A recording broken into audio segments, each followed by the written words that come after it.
हाय। अगर आप एंजाइटी या डिप्रेशन से परेशान हैं तो और आपको फ़ील होता है कि किसी भी बात को लेके आप बहुत ज़्यादा चिंतित हो जाते हैं या कोई मायूसी की बात आपको इतना परेशान कर रही है कि आपका जो किसी भी काम करने को दिल नहीं चाहता है, अकेले रहने का दिल चाहता है या आपके किसी रिलेटिव के साथ ऐसा हो रहा है, तो इसमें परेशान होने की बात नहीं, क्योंकि कभी ना कभी लाइफ में इंसान कभी एंजाइटी डिप्रेशन का शिकार ज़रूर हो जाता है। और अगर जब हो जाता है तो सबसे इम्पोर्टेंट चीज़ ये है कि उसके जो आस साथ के लोग हैं वो उसे कैसे हैंडल करते हैं। अगर वो लोग केयरिंग हैं और उसको समझ रहे हैं तो ऐसा शख्स जल्दी रिकवर कर जाता है, और अगर वो अकेला है तो उसको थोड़ी प्रॉब्लम होती है। बहरहाल अकेले हों या फैमिली हो तो बहुत ज़्यादा अच्छा है। अगर अकेले भी हैं तो मैं आपको ऐसी चीज़ें दवाइयाँ बताता हूँ जिससे आपको ये प्रॉब्लम से ज़रूर छुटकारा मिल जाएगा। देखिए, सबसे पहले तो आप एक हेल्दी एटमॉस्फेयर में रहिए, पॉजिटिव लोगों में रहिए, नेगेटिव लोगों से बच के रहिए, और आपकी लाइफ में पास्ट में जो अच्छी चीज़ें गुजरी हैं उसको ज़रूर फील किया कीजिए, याद किया कीजिए कि वो चीज़ अच्छी थी। नेगेटिव बात कोई भी हो तो वहाँ से हट जाइए, और जो आसपास के लोग होने चाहिए कि उसके साथ जो है उसको हेल्दी बातें करें और उसको फ्यूचर की एक अच्छी चीज़ें बताएं, और वो ख़ुद भी अपनी ज़बान से अच्छी बातें निकालें, क्योंकि जो हमारी ज़बान से जो वर्ड्स निकलते हैं वही हमारा फ्यूचर होते हैं। ये मैनिफेस्टेशन भी बताती है और ये साइंटिफिकली प्रूव भी है, और ये हर तरीके से अगर आप आजमाएँ तो कहा जाता है कि अच्छा बोलना चाहिए, क्योंकि बाज़ दफ़ा अपनी बात कही पूरी हो जाती है। लेकिन बहरहाल हम मेडिकल पॉइंट ऑफ व्यू से आएँ तो उसमें ये है कि आपको हेल्दी एटमॉस्फेयर में रहना है, आपको एक्सरसाइज ज़रूर करनी है। अगर आप पहले कभी एक्सरसाइज करते थे और एक्सरसाइज छोड़ दी है तो आप एक्सरसाइज स्टार्ट कर दें दोबारा से जिस तरह आप करते थे। लेकिन कोई आप ऐसे सप्लीमेंट्स ना लें जो कि हार्डकोर होते हैं, जैसे प्री वर्कआउट होगा, क्रिएटिन होगा, इस टाइप की चीज़ें ना लें। आप हेल्दी डाइट लीजिए और वर्कआउट कीजिए, और नेचुरल डाइट के साथ वर्कआउट कीजिए।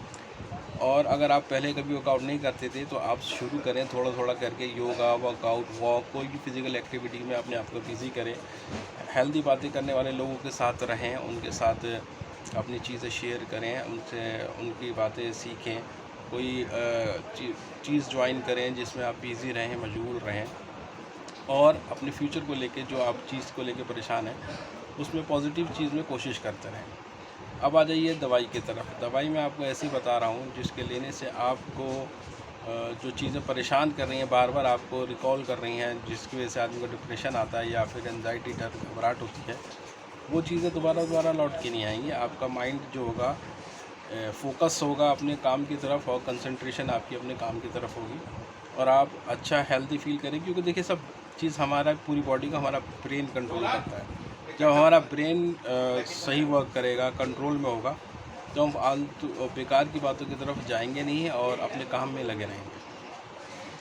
तो दवाई नोट कर लीजिए। मैं आपको यूनानी मेडिसिन बता रहा हूँ। पहले माजुन नजा आती है, ये आपको सुबह शाम आधा आधा चम्मच पानी के साथ लेनी है। इससे क्या होता है कि ये आपके जो नेगेटिव थॉट्स जो आ रही हैं ये उसको रोकती है। एक सिरे शिफा नाम की टैबलेट आती है हमदर्द की, वो रात को सोते टाइम आपको 2 टैबलेट लेनी है। ये यूनानी मेडिसिन हो गई और बहुत बेहतरीन है, आप इसको लीजिए, बहुत आराम आपको मिलेगा। होम्योपैथिक में एक दवाई आती है इग्निशिया अमारा 30 पोटेंसी में। अगर उसकी 3-3 बूंद दिन में 4 बार लें, सुबह दोपहर शाम रात, तब भी आपकी ये प्रॉब्लम दूर हो जाएगी। और एक्सरसाइज रेगुलर करें, खाने में सलाद खाएं। और मैं तो इस चीज़ को जो इस चीज़ प्रॉब्लम्स को लोग फेस करें तो उन्हें ये ज़रूर कहता हूँ कि आप वेजिटेरियन हो जाएं। अगर आप नॉन वेजिटेरियन हुए तो कुछ टाइम के लिए आप वेजिटेरियन हो जाएं, शाकाहारी खाना खाएं, हेल्दी खाना खाएं, ज़्यादा भारी चीज़ें ना खाएं, मैदे से बचें, फ्राइड चीज़ों से बचें, अचार, खट्टे से बचें, क्योंकि ये चीज़ें भी नेगेटिव थॉट्स को बढ़ाती हैं, क्योंकि गैस्ट्रिक प्रॉब्लम करती हैं, और जब गैस्ट्रिक प्रॉब्लम होती है तो नेगेटिव थॉट्स में इजाफा हो जाता है। तो अपने खान पान का ध्यान भी ज़रूर रखना है, क्योंकि जो हम खाते हैं वही हमारी सेहत बनती है, वही हमारी सोच बनती है। तो खाना पीना हमारा भी हेल्दी होना चाहिए। लाइट खाना खाएं, एक्सरसाइज करें, हेल्दी लोगों में रहें। ये दवाई जो मैंने बताई, ये दवाइयाँ खाएं। और अगर योगा में आप अनुलोम विलोम करेंगे तो बहुत जल्दी आपको इस प्रॉब्लम से छुटकारा मिल जाएगा। ये कुछ टिप्स थी जो मैंने आपको बताई हैं। मेरा नया चैनल है, इसे प्लीज़ सब्सक्राइब करें, शेयर भी करें।